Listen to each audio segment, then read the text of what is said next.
Robust ആണെന്ന് തോന്നുന്നു. Robust ചുമന്നിരിക്കുന്നല്ലേ? ഏത്തപ്പഴല്ലേ robust? ഓ, അത് സ്ട്രോബെറി ആണല്ലേ? സോറി. എന്തായാലും പറയാ ഇത് കേറണ്ടേ ആരെങ്കിലും? ഇതിൽ കണ്ണമ്പഴം ഒരു കണ്ടാണ്. ആരെ? പാളയംകുടല്ലേ കണ്ണമ്പഴം. പൂമ്പില്ല കണ്ണൻ. എങ്ങനെയാടാ പഴം പറഞ്ഞത്? അതെന്ത് പൂമ്പില്ല കണ്ണൻ? പൂമ്പില്ല. പിന്നെ കൊള്ളാം അല്ലേ? അവനോട് സംശയം ഇതൊക്കെ എങ്ങനെ പഴമായിട്ട് മാറുന്നു. ഇത് പഴുത്ത് പൊഴിഞ്ഞ് തറ വീഴുമ്പോ നമ്മൾ പറക്കണം. പറകും. അതാണ് പഴം. നിങ്ങൾക്ക് ഇതിൽ ആർക്കെങ്കിലും പാചകം അറിയൂ? ഇല്ല, എനിക്കറിയാം. അത് മാഗി ഉണ്ടാക്കാനാ? മാഗി ഒന്നുമല്ല, ചായ ഉണ്ടാക്കും, വേറെന്തൊക്കെ നീ ഉണ്ടാക്കും? ചായ. പാസ്ത ഉണ്ടാക്കും, പാസ്ത ഉണ്ടാക്കും. പിന്നെ തോരെന്ന് പറഞ്ഞാ എടാ, ഈ കൂമ്പ് തോരന്ന് വെച്ചാലേ കറി ടൈപ്പ് ആണോ? അത് എങ്ങനെ ഇരിക്കുന്നേ? തോരനല്ലേ? തോരൻ വെക്കാനായിട്ട് ഉപയോഗിക്കൂലേ ആ സാധനം? ഇത് കണ്ടു കഴിഞ്ഞാൽ എങ്ങനെ ഇരിക്കുന്നില്ല. മുമ്പ് ഏതാ ഭാഗത്തുള്ളത്? ഭൂമിക്കടി കുഴിക്കണോ? അതാ അടിച്ച് കുഴിച്ചേ. സാധാരണ കപ്പയൊക്കെ കുഴി അടി കാണും. കൂമ്പേന്റെ ഉള്ളിൽ ഉണ്ടാവുന്ന ഉറപ്പാണ്.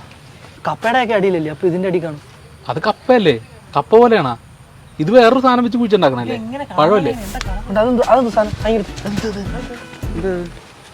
ഇത് നിധി.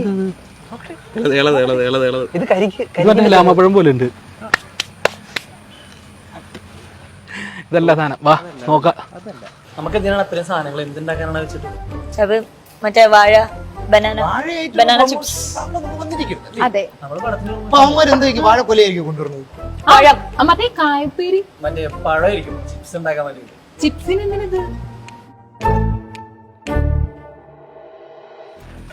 പിന്നെ നമുക്കൊരു കാര്യം ചെയ്യാം. ഇതറിയാവുന്ന ഒരേ ഒരു ആരേ ഉള്ളൂ. ആരാ? ഫിറോസിക. ഹലോ ഫിറോസിക, ഈ കൂമ്പ് എങ്ങനെ ഇരിക്കുന്നേ? ചേച്ചി അതല്ല, വാഴയുടെ കൂമ്പ്. ഓ, പിങ്ക്, മറ്റേ ചുവന്ന കളർ. അതല്ലേ?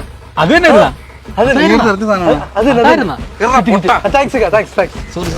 കിട്ടി. ഇതായിരുന്നു സാധനം. ഇതല്ലേ സാധനം? ഇതന്നെയാണോ കൂമ്പ്? ഇത് തന്നെ കൂമ്പ്. ഇത് ആരെങ്കിലും ചോദിച്ചോ? സജഷൻ ചോദിച്ചോ? ഒരാളോട് ഞങ്ങൾ ചോദിച്ചില്ല. അതല്ലേ? ഇതുപോലെ അറിയണമെങ്കിൽ പിന്നെ നമ്മള് ഓക്കെ. ഇത് ചെറുതാണല്ലോ. ഇത്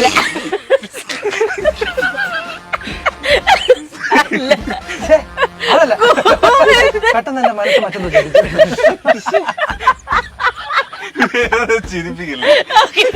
ഇനി ഇതെങ്ങനെ കറി വെക്കും? കറിയാണോ മറ്റേ തോരനാണോ വെക്കാറ്? തോരനാണ് വെക്കാറ്. അപ്പൊ ഇതെങ്ങനെ തോരൻ വെക്കും എന്നുള്ളത് നമുക്ക് കണ്ടറിയാം. ഇതെന്ത് സാധനം അറിയോ? എവിടുന്നാ കിട്ടുന്നേ?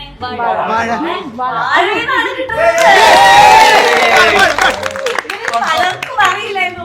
വാഴയിലാണ് ഇത് കിട്ടുന്നത്. കുറെ പേര് കുഴിച്ചു നോക്കി. ഞാനൊക്കെയാണ് കുഴിച്ചു നോക്കിയത്.